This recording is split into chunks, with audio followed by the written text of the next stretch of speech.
These talks are concerned with the interior castle of St Teresa of Ávila.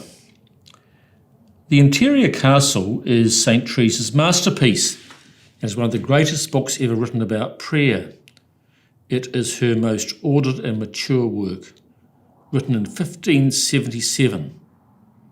It took 6 months to complete, but in real time, 3 months to write. She was busy with many other things. It was said that those who observed her during that time saw a glowing radiance about her. The Holy Spirit was very close. But it was not written in a monastic refuge from the real world, but during the most troubled time of the Discalced Carmelite reform.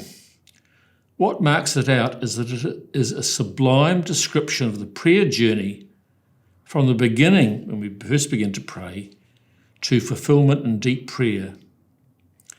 It is based on the prayer journey she herself had already made. So she looks back as a good teacher on her own experience to help us.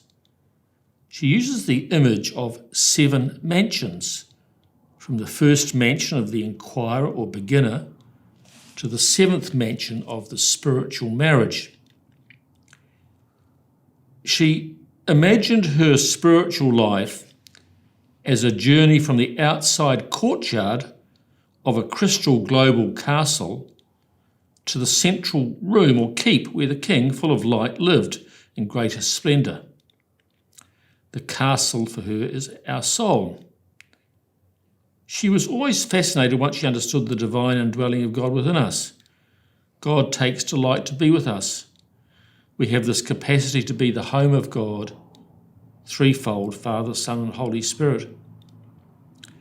Outside the castle, it is dark and cold and noisy, but inside, the King is inviting us to go deeper. The first mansions, the most distant from the 7th mansion, are the beginning of the prayer journey. We, of course, are not to slavishly follow her path, but with inspired wisdom, she points out the opportunities and dangers of the beginnings of a prayer journey. Within each of the 7 mansions, there are many, many rooms or mansions. St. Teresa is aware of the variety of people. Many mansions, some above, some below, others at each side. It's an image, the interior castle, to describe the indescribable.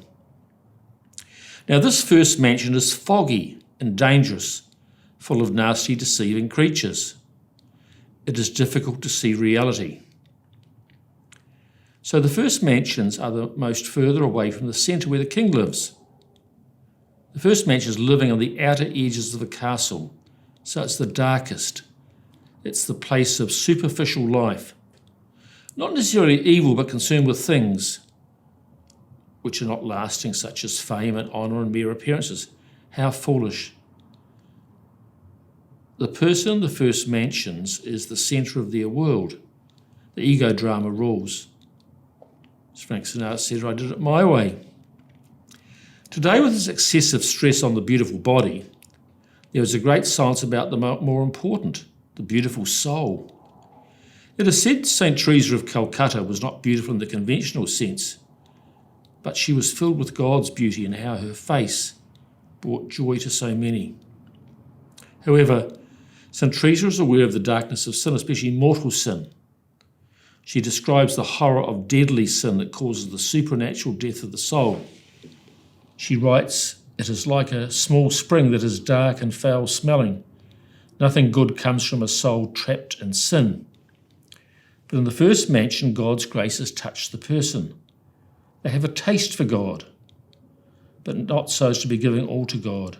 God is calling them from within, strongly with persistence, and Teresa writes, "The door of entry to this castle is prayer and reflection."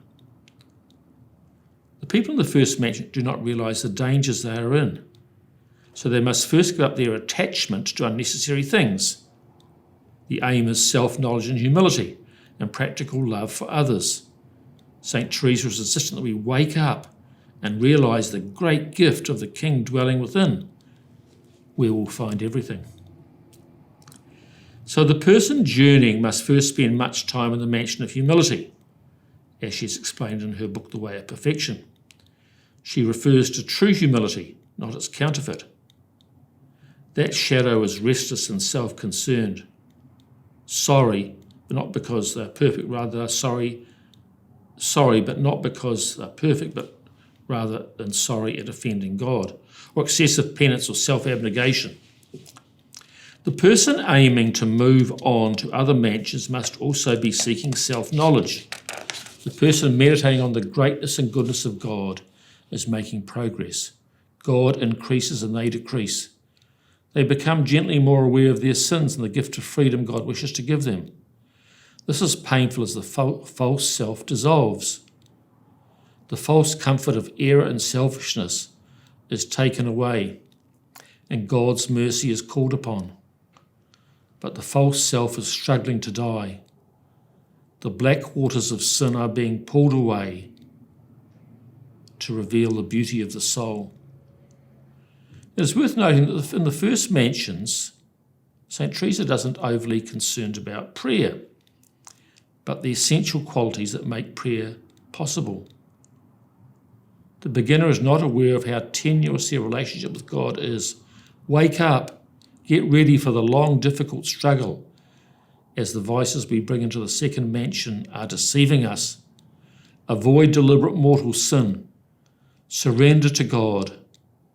As she writes frequently, the important thing is not to think much, but to love much. So today, we can be truthful and kind and gentle and dutiful.